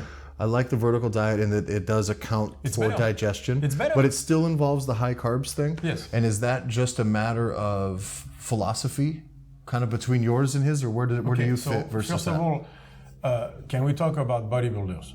Yeah. Right, because they introduce stuff that influence the software, which is, for example, steroids. Yeah. Steroids is not just the effect on the body. Yeah. Right, it will influence the software. Obviously, if you're in a fight mode constantly, Plus, you're in a, like here's the thing that people stuff. miss about steroids with the nervous system too. Yeah. Is if you are taking so if you're not taking any steroids, it's something simple as testosterone, right? And you are training and you're lifting heavy, doing your carries and all those things. What's going to happen is your body is going to be taxed. To put it simplify it, your body's be like, this guy's doing some man shit. Let's up the man sauce a little bit here. You know what I mean? Like what the fuck? They're like, again? But Jesus, you know? But that is super, by the way. But that's a reaction that your body does to a stimulus. But can we talk about that for a second? Because that reaction is extremely taxing. Yes. So suddenly you're doing that, you're training 3 days a week instead of 5. Yeah. Right. Most people lose their shit at that stage. Yeah. But what I think is what happens is but then for someone that's training naturally, there are things that you do in your training, like maybe spending too much time in flight or not quite getting to fight, that then will down-regulate you somewhat. Yeah. And the matrix changes and your testosterone adapts this way. Whereas if you're taking exogenous hormones, you're just kind of there. You're in fight. Meaning you have a little more forgiveness all the time. Produces testosterone. Yeah. I take testosterone, the software is like, I'm in fight. Yeah. It's like it's on the other side, women bodybuilders, they lose their period, right? Yeah. So they decreasing their estrogen, they have a harder time building muscle. Yeah. But what do they supplement with? Everything. So they no longer have the hard time building muscle. But for the average bear like me, I lose my period, I lose my estrogen, I'm not supplementing with anything else. Yeah. Bone Go density flat. goes down, bone So density goes shit, to shit. I'm sure shit not building any muscle and my bone density is decreasing. And by the way, like there was a study we were looking at where it seems like bones have a impact on the sympathetic nervous system that is far higher than we think. They actually bones produce something that triggers a fight response. Where did I see that? Yeah, it was. Yeah, they were posting on the StrongFit community. Yeah. So so you. But as long as you have abs, we should be okay. The problem is that again, like it might not be that simple. And I love Stanley Ferding, all he does, strongest bodybuilder and everything. But all the stuff he was taking changes the nutrition. How? I'm not sure because I don't know. Yeah. Because I haven't tested it on steroids. I'm not going to start taking steroids just to test it. And that doesn't mean that what he does and teaches doesn't work. No, it does. People? It's better. Don't get me wrong. So now the argument. So you fill in that gap from just the carbs point, because I know there's plenty of people taking his thing that don't take any drugs. Yeah. So tell me where that fits. Like. Right. So are you doing better than before? So a lot of it is eating habits. Right. You have better eating habits. Yeah. Right. So why does it work so well in the States? Because you guys have culturally no eating habits whatsoever. If you do what Stanley Ferding is, you're not going to eat a burger in the car. And no, you're going to sit because he tells you all that. Yeah. Eat correctly, chew your food, go walk, have a socializing moment. All the stuff we said that would bring the PNS up and allow you to digest better. So giving yourself better eating habits will better your digestion anyway. On top of it, the same food all the time makes it easier for your body to digest, right? And so your digestion increased tremendously. Yeah. Right, so you're getting more nutrients in, you have less stomach pain, your health markers just went up. Yeah. So it works in that alone would work. Yeah, so then theoretically you are getting more from the food you're putting in your body, so you're not stressing yourself. Yes, and by the way, it's higher quality food, that's what he says, right? Yeah, always. Less shit. So all that means it's a lot better. Yeah. Hardware-wise and even toward the software. Yeah. My thing is, can we go further than that? Yeah. Because there are still issues being associated with the carbs and everything that I think are important. But that being said, you're doing well on the vertical diet. Awesome. What's great too is I see guys out there like John Anderson. He was a IFBB bodybuilder and a strongman competitor and all that stuff. But just like so freaky huge of a bodybuilder. He's been doing it forever. His thing was always, I think he said 4 or 5 years ago, he was like, I just want to see how crazy big I get. He's like, I'm going to push the drugs, the food, everything, and just see. And he's a madman. I love the guy. But he has been doing no carbs for a really long time, has advocated it for a long time. And I always hate to point out the one most extreme example, but I didn't want to pull up, Hafthor eats a bunch of rice, Julian, and not pull at least we're going to talk exceptions. We'll talk the exception on the other side. You can still get, and I'm telling you, if you're watching this podcast and you're bigger than John Anderson, like, let us know because you're our most jacked fan for sure. Yeah, I would love if you're watching us. Yeah. But so he's a strong man too. Yeah, he's strong as shit. And so, but it's like that works. No carbs works if you're on drugs too. Yeah, you can make it work. So, but again, to me, is all that stuff will work, but the software is number one. So I believe that the carbs access the software in a way that will lessen your capacity to deal with all the shit in your life. That's my position on it. So if that's the way our bodies respond to carbohydrates as a nutrient, then why even talk about protein? What's the problem? I'm going to get to protein, but first... We're not going to get to protein this episode. No shit. There's no way. Do we keep... Next time. We'll wrap up with carbs. Okay, we'll wrap up with carbs. What about... so going back to the vertical diet. Yeah. What about the Inuit population? Yeah. When we introduce carbs, what about all that we saw? Whenever we had protein and high-fat diets and we introduce carbs, why do we see what we see on cancer, on a number of stuff like that? Is the fact that, so if we had someone who was just protein and carbs and we introduce fat, right? Are we going to see the same markers? Are we going to see diabetes go up just because of the fat? Are we going to see cancer go up just because of the fat or whatever? It seems to me that from everything that I read, seen and everything, that carbs introduce a stress into the body. Remember what I said about cancer, that it's a atavistic form of defense. Right, so that would fit what I say. I'm saying that carbs is a numbing agent basically, but introduce a very high stress in the body, or so it seems. I believe that all that stuff is, again, production of entropy, free energy, basically death. That's what all that leads to. Yeah. You're just taking the carbs in order to lessen the overwhelming feeling of your life. But the problem is, he introduces through the hardware something that is, I believe, a high stress. So you're telling me carbs works well in a super controlled environment, which is a vertical diet. It's about as controlled as you can. Maybe there's no macros, but it's very, very controlled environment. Okay, but from everything that I've seen, introducing carbs in a new culture has every single time wrecked everybody from, all health markers. So what about that? So is that better than the shitty diet that you had before? Fuck yeah, that's why actually Stanley Fielding says, it's like, look, burger, McDonald's is not the worst thing that you can do. They're actually worse things. That is very true. That doesn't mean I'm going to tell you that it's a good thing to eat McDonald's. But it is better than the other shitty food. Like if you just have McDonald's, it's a lot better. You can do a lot worse on just McDonald's than you on that whatever, like the pancakes and then the Chinese buffet, low quality food, all that stuff. And it's all still in the scope of food as fuel, not food as a behavioral modification. Yes. Yeah, exactly. So the key is, it's better to have a burger than shitty food. I agree completely. That is not the conversation here, because I'm not telling you individually to do anything you want. I'm looking as a number, like as a tribe, as a race, whatever you want to call it. And I'm like, I believe that's what carbs do. You want to have some? Have at it. I do believe that it's carbs as behavior modification. Now, I'm not saying don't go on the vertical diet. If the vertical diet helps you do better, by all means go. I believe, like if we're talking about the theoretical framework of nutrition, the measure and targets should be defined. The measure, like, the stuff that matters to me, diet, is things like sleep, cravings, health markers, and not necessarily an individual, but as a group, is it working? Carbs, in the Western civilization, does not seem to be heading in the right direction. We are not winning. So how many people actually wake up rested in the morning? Less than half. Every seminar, every time I ask, is probably 60-70% say they don't sleep well. You have people with cravings. You have I believe there's a problem. And I believe carbs from a software, not a hardware, but from a soft, and it's not to villainize carbs. I'm just saying, like, we have to be careful with it. It seems to be far more potent than we think on many, many different levels. And I believe there's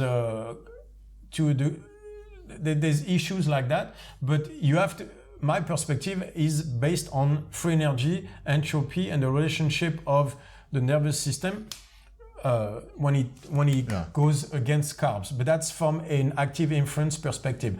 Like, they're all going to come back that the liver does this and the liver does that. Sorry. And I'm agreeing with all of you. The liver does all those things, carbs, you need glucose, you need all that stuff. I don't disagree everything that you're going to say is probably true. Yeah, totally. On the hardware, because you're going to come at me on the hardware perspective, and I'm going to say, you're right. The liver does that, and the glucose this, and it's easier to get glucose from carbs. I'm like, I agree with all of this. But we're not robots. Well, and exactly. I always, this is a piece that I had to learn to apply because it became a part of how my brain worked with what I did for my work before. It was like diagnosing problems, like mechanical, technical, electrical problems, or systematic business problems. Everything is there's a system that's supposed to work the way that it's supposed to work. That's your hardware. Like my business was hardware, right? And so you're in it, and I know exactly how it's supposed to work, but it's not. Yeah. So what the fuck now, right? Yes, exactly. So now, is there a hardware problem? And you have to go back forensically. And what I had to do is start to apply that now to the way that like everything now starts rolling through that lens when I start looking at these things. And that's what I think was interesting when you laid out the whole framework before on the background, and you laid out all of the hardware, if you will, generally speaking, or they will. And then but it is the software is the reasoning between diet A and diet B. So your software doesn't work well because you're running Windows 95 on a 2019 computer, right? Yeah. So what do? You change the hardware to make it more powerful, or you go, shit, there's a software problem, I need to update. Which one is a simpler solution, right? So that's a little bit the way I look at it. I believe it's software first. I don't care how good your hardware is. If you're running Windows 95, you're not getting much out of it. And the simpler way, the most effective way, is to always get a better software. You can run a very high software on somewhat of a not too good hardware. I mean, but the reverse is not true. And no, your body is not the iPhone where it has that scheme where once you update it too many times, it starts falling apart. Yeah, your body doesn't think of it as how can I get you to buy a new one. But from an active inference perspective, and you'll see 10, 20 years, 30 years from now, everything will run through active inference. Science is changing because of the science of information. From a quantum mechanical level to cosmology, they call it quantum Darwinism. Cosmology, Darwinism, like everything is changing based on Bayesian inference and active inference. This will change. The second quantum computers come in, everything I say will be validated because I'm not the one saying it. Yeah. They are extremely smart people that are great at their field, and it's all pointing in the same direction. And it's all about information. Information for us means the software, right? That's what we have to target. So yes, you can clean up the hardware. And don't get me wrong, like if you have a bad stomach, taking, like cleaning up, like for example, the colon is unfortunately full of shit that like cleaning it will help and all that stuff. But it will, the same, literally the shit will come back. You'll end up right back in the Yeah, exactly. Yeah. Unless, we can look at it as all you got to do is change your hardware periodically, or you can start driving your car like shit. Like, like you have to change your brakes every month. Maybe you don't know how to drive. Yeah. Right? Or we can say, that car, the really bad brakes, I have to change them every month. Yeah. I'm like, no. Right? You use kerosene in a car. Yeah, the motor is not going to do too good, but maybe it's not the car. Yeah. I mean, like maybe you're just dumb and put the wrong gas in. Yeah. Maybe it's not your brakes. Maybe it's the way you drive. Yeah. Like this should be at least part of the conversation. Right? Maybe I'm wrong, but it's not all software, but it should be at least part of the conversation. Part of the conversation should be, do you have a brake issue on your car, or do you have a driving issue on your car? Yeah. Because if it's a driving, then changing the brakes won't fix the problem. You have to learn to drive. I believe a lot of the nutrition should at least look at both sides of the equation. So the other side of this conversation, the other part of this conversation is going to be the protein side, which we will not be getting into today. So I guess we're gonna get into. But we'll get into that either next week or the next week. Yeah, well, we'll go next week. Okay. Yeah. No, let's do next week. Okay. Yeah. And then, so, but I think this was good. I want to make sure people know before we go, though, like the things we talked about with Stan Efferding stuff. Stan Efferding on YouTube, he has a video series called like Rhino's Rants that are fucking awesome. Strongest bodybuilder ever. Yeah. And so I don't have enough. I've interviewed. World record in power. I interviewed Stan for Massonomics twice, and it was like one of my favorite things because he's just so smart. and so and he's very prepared. And I know what he'll say it works, people are doing better. Yeah. Which in itself, I'll agree. Yeah. So on a point by point, I agree completely with him. No. I'm just looking at it but in his video series called Rhino's Rants, there's an episode, it's early on, if I remember correctly, where, because his wife was, I believe, from maybe like the Samoan Islands or something like that. Filipino maybe. Yeah. I've seen, that was such a Philippines, good one. And so that one was really good. It kind of, that's what he was saying. An adjacent subject. It's not the worst thing you can do. Yeah. That's the one I was talking about, because he was saying they all had burgers, but they kept being active. Yeah. And then that was a big part of the equation. But then gradually it had become a very overweight culture. So if you want to see how modern diet integrates in a really one society and with people and the people they know, it's a cool because what he was saying is it's not that simple. Just introducing Western food is not magically ruining everybody. There's actually worse than that. It was the activity, it was all the other stuff which relates to behavior. Yeah.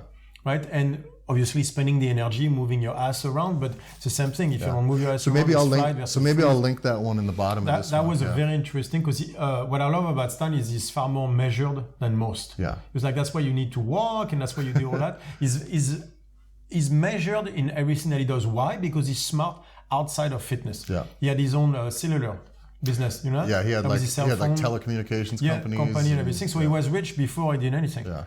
And he was, while being a pro bodybuilder, in his 40s.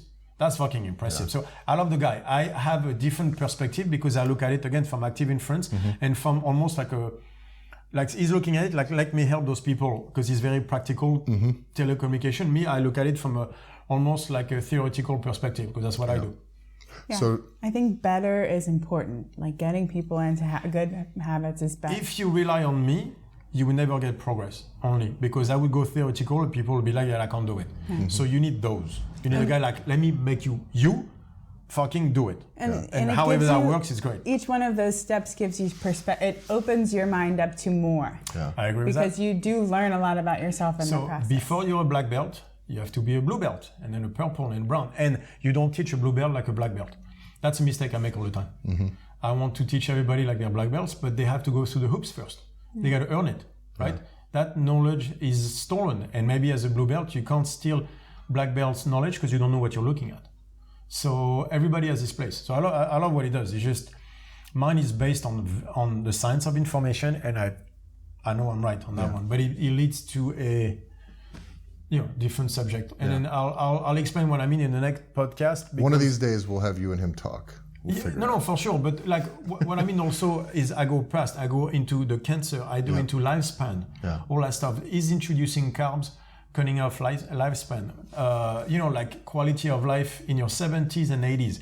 That is part of the conversation. The problem is the people we talk to, they go like, no, because I want six-pack now. Yeah. Right. It's I have a competition in 2 weeks. Results and performance. And then they say, performance. Or if you're a strongman or bodybuilder at the top level, you're performance.